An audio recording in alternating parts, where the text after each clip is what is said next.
dalam buku Alpha dan Omega, jilid yang ke-8, kemenangan akhir, jerat setan.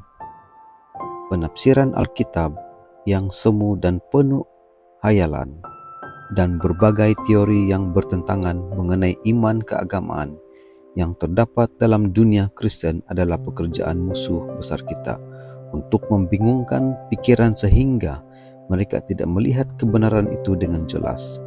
Perbezaan pendapat dan perpecahan yang terjadi di antara jemaat-jemaat dunia Kristen sebagian besar disebabkan oleh kebiasaan memutarbalikkan Alkitab untuk mendukung suatu teori kesukaannya. Gantinya mempelajari firman Allah dengan kerendahan hati untuk memperoleh pengetahuan mengenai kehendaknya.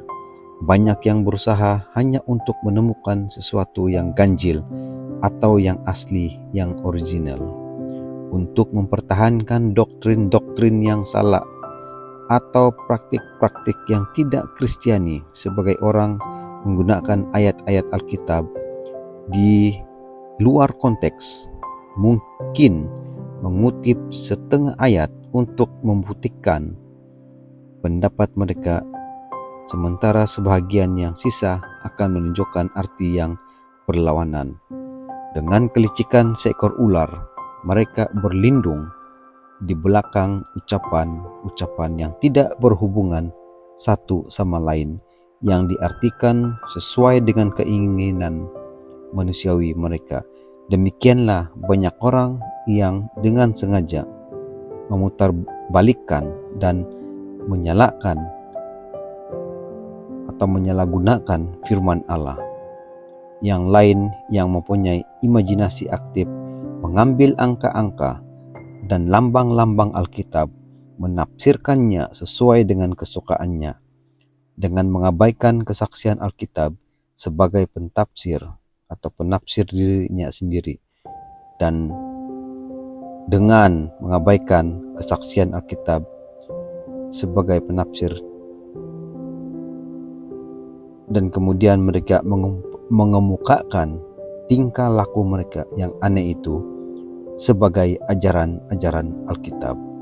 Bila mana pelajaran Alkitab diadakan tanpa roh yang mau diajar, tanpa doa dan kerendahan hati, ayat-ayat yang paling sederhana dan paling jelas serta dengan ayat-ayat yang paling sulit akan diputarbalikkan dari artinya yang sebenarnya.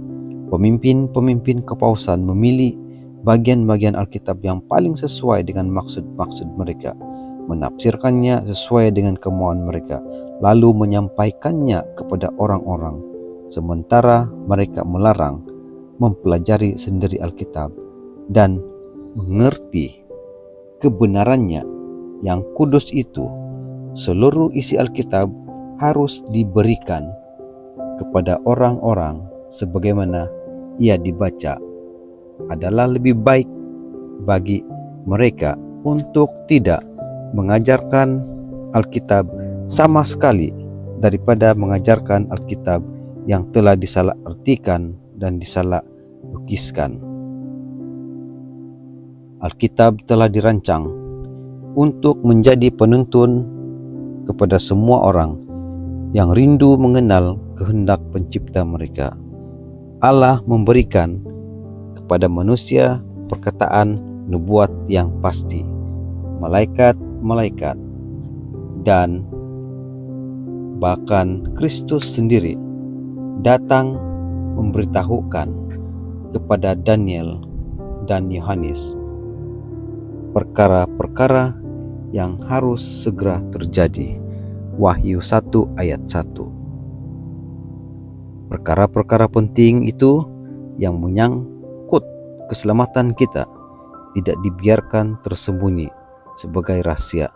Perkara-perkara itu tidak dinyatakan sedemikian rupa untuk membingungkan dan menyesatkan pencari kebenaran yang jujur. Tuhan berkata melalui Nabi Habakuk, "Tuliskanlah penglihatan itu dan ukirkanlah pada lolo supaya orang sambil lalu dapat membacanya." Habakuk 2 ayat 2. Firman Allah itu terang kepada semua orang yang mempelajarinya dengan hati yang penuh doa.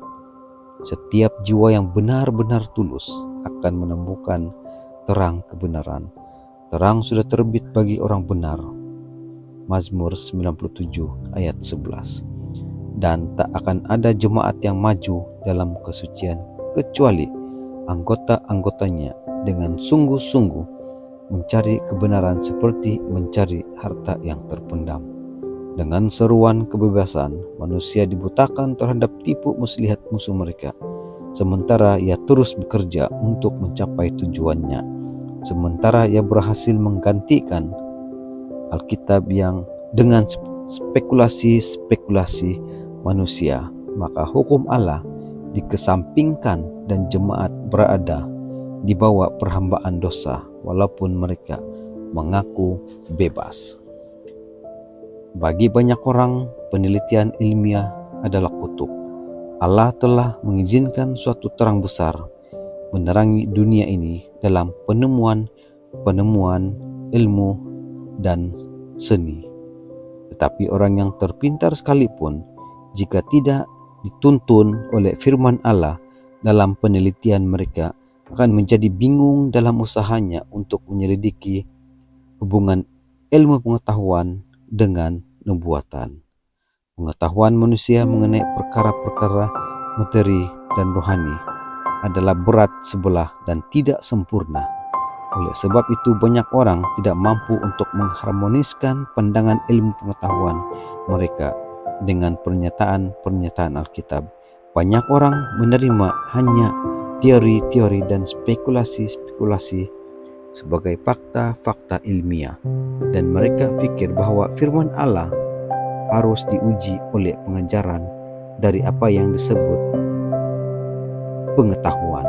1 Timotius 6 ayat 20. Pencipta dan pekerjanya berada di luar jangkauan pemikiran mereka, dan oleh sebab mereka tidak dapat menerangkan hal ini dengan hukum alamiah, sejarah Alkitab dianggap sebagai tidak dapat dipercaya atau tidak memadai. Mereka yang meragukan kehandalan catatan-catatan perjanjian lama dan perjanjian baru terlalu sering melangkah terlalu jauh dan meragukan keberadaan atau eksistensi Allah, serta mengatakan bahwa kuasa yang kekal itu berasal dari alam. Setelah melepaskan jangkar mereka, maka mereka dibiarkan membentur batu karang ketidakpercayaan. Demikianlah banyak orang menyimpang dari iman dan ditipu oleh si jahat. Mereka telah berusaha lebih bijak dari penciptanya. Falsafah manusia telah mencoba menyelidiki dan menerangkan misteri yang tidak akan pernah dinyatakan sepanjang zaman. Jika manusia mau menyelidiki dan mengerti apa yang telah diberitahukan Allah mengenai dirinya dan maksud-maksudnya, mereka akan mendapat pemandangan kemuliaan, kebesaran dan kuasa Yahweh, sehingga mereka akan menyadari betapa kecilnya mereka dan akan puas dengan apa yang telah dinyatakan bagi mereka dan bagi anak-anak mereka. Adalah hasil karya terbesar penipuan-penipuan setan untuk membuat pemikiran manusia tetap menyelidiki dan menduga-duga mengenai apa yang Allah belum beritahukan atau nyatakan dan yang ia tidak kehendaki harus dimengerti. Dengan cara itulah setan kehilangan tempatnya di surga. Ia menjadi tidak puas sebab semua rahasia rencana-rencana Allah tidak diberitahukan kepadanya dan sama sekali tidak mengindahkan apa yang telah dinyatakan mengenai pekerjaannya pada posisi yang tinggi yang diberikan kepadanya. Oleh membangkitkan ketidakpuasan seperti itu pada malaikat-malaikat yang dibawa perintahnya, ia telah menyebabkan mereka jatuh.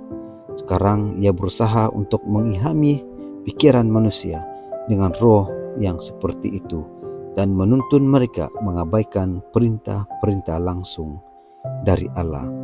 Mereka yang tidak mau menerima kebenaran Alkitab yang terang, jelas dan tajam senantiasa mencari cerita-cerita dongeng yang akan mendiamkan hati nurani. Semoga Tuhan memberkati kita semua. Amin.